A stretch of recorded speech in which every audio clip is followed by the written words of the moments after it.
اچھا جی، ہم یہاں بات کر رہے ہیں کراچی میں بہت سارے مسائل ہیں، آلودگی سے ریلیٹڈ بڑے مسئلے ہیں، تو 2 ہونہار اسٹوڈنٹس کو آج ہم نے دعوت دی ہے تو ان کی ٹیم میں بہت ساری اور بھی ممبرس 4 ممبرس ہیں، لیکن ہم آج جن سے بات کرنے جا رہے ہیں انہوں نے کیا کیا ہے وہ ہم آپ کو بتا دیتے ہیں۔ کراچی کی طالبات نے جو بہتا پانی ہوتا ہے اس کی آلودگی کو کم کرنے کا ایک منفرد تجربہ کیا ہے، اور جب کراچی جیسے شہر کو اس چیز کی بہت زیادہ ضرورت ہے، ان طالبات نے کرنگی ندی پر بانس کے سانچے پر پودے لگا کر یہ تجربہ کیا ہے، اور ندی کے بہتے پانی پر فلوٹنگ ویٹ لینڈ بنایا ہے جو واٹر فلٹریشن کی طرح کام کرتا ہے۔ اس کے ذریعے صنعتوں کی جو آلودگی پانی میں شامل ہو جاتی ہے اسے روکتا ہے، اور ظاہر ہے یہ پانی جب سمندر میں گرے گا تو جو میرین لائف ہے وہ بھی اس سے متاثر ہوتی ہے۔ تو طالبات کی یہ ٹیم ایک ساؤتھ ایشین ملکوں کے مقابلے میں فاتح بھی رہی ہے۔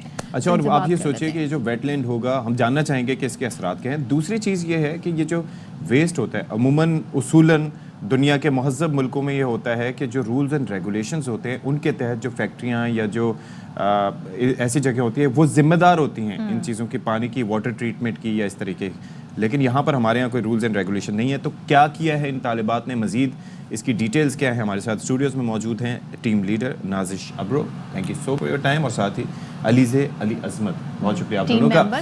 تو 4 ویسے آپ کی باقی ممبرس تھیں، ان کو آپ کیوں نہیں لائیں ساتھ؟ ویسے جگہ نہیں تھی ہمارے پاس، خود ہی آپ نے جواب دے دیا اپنے سوال کا۔ نہیں بالکل، آپ نے خود ہی اس کا جواب بھی دے دیا، پر ہم چاہ رہے ہیں کہ ہم اپنا میسج پہنچا دیں، تو مجھے لگ رہا ہے کہ ہم 2 بھی آ رہے ہیں اور جیسے کہ اسپلٹ کر رہے ہیں ورک کو۔ تو بیسیکلی میں اب پرابلم سٹیٹمنٹ سے شروع کروں گی۔ کراچی کی 20 ملین آبادی، ریپڈ اربنائزیشن، پولیوشن، اس کو مد نظر رکھتے ہوئے اگر دیکھا جائے تو 472 ملین گیلنز پر ڈے ہمارا ویسٹ جا رہا ہے، اور اس میں سے 90% جو پانی ہے وہ ان ٹریٹڈ ہم سمندر میں جانے دے رہے ہیں۔ تو اسی پرابلم سٹیٹمنٹ کو دیکھ کے میں، میری ٹیم ممبرز عریشہ اسلم، آمنہ لاکھا، علیزہ علی حفیظہ عظمت، ہم نے ایک نیچر بیسڈ سولوشن کا انتخاب کیا۔ How does it work?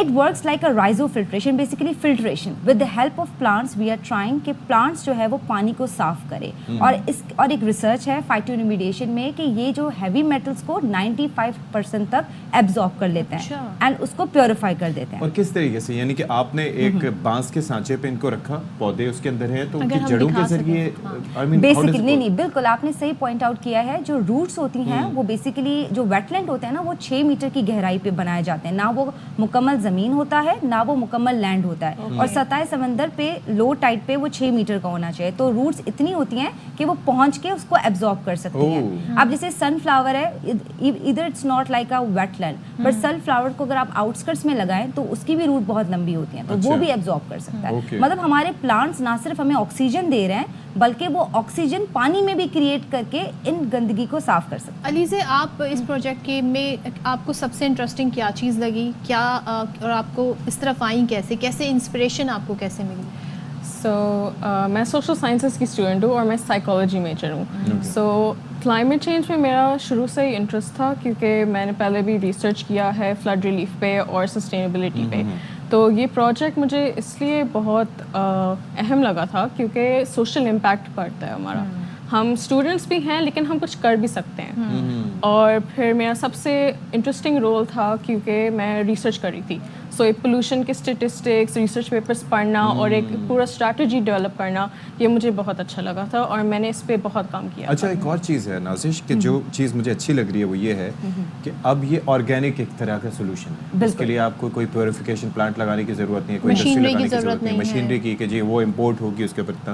اچھا، نیکسٹ لیول، ہائیسٹ لیول پہ ایک تو آپ نے اس کی افادیت کو کیسے چیک کیا کہ یہ ہم نے جو تجربہ کیا ہے اس کے بعد یہ اس کے نتائج بھی، اس کے ریزلٹس بھی وہ آئے ہیں جو ہم چاہ رہے تھے؟ بالکل یہ کیسے کیا؟ دیکھیے بیسیکلی ابھی ہمیں جو مانیٹر کر رہی تھیں ڈاکٹر فوزیہ پروین جو اسسٹنٹ پروفیسر ہیں آغا خان سے، انہوں نے ہمیں ایک فریم ورک بنا کے دیا کہ پہلے تو آپ جا کے ندی سے پانی کلیکٹ کریں اینڈ اسے PCSI لیبارٹری سینڈ کریں، دیکھیں کہ اس پانی میں کون سے ہیوی میٹلس موجود ہیں، اور ریسرچز کافی انٹرنیٹ پہ بھی موجود ہے۔ جیسے میں کہتی رہتی ہوں کہ یہ جو فائٹو ریمیڈیشن ہے یہ ہم نے تخلیق نہیں دیا ہے، نہ ہی بانس کی لکڑی والا، یہ پڑی ہوئی ہیں۔ ہم چاہ رہے ہیں کہ اس کو کراچی کی اناٹمی کے ساتھ سوٹ کر کے اینڈ ہم اس کو اپنے طریقے سے کریں۔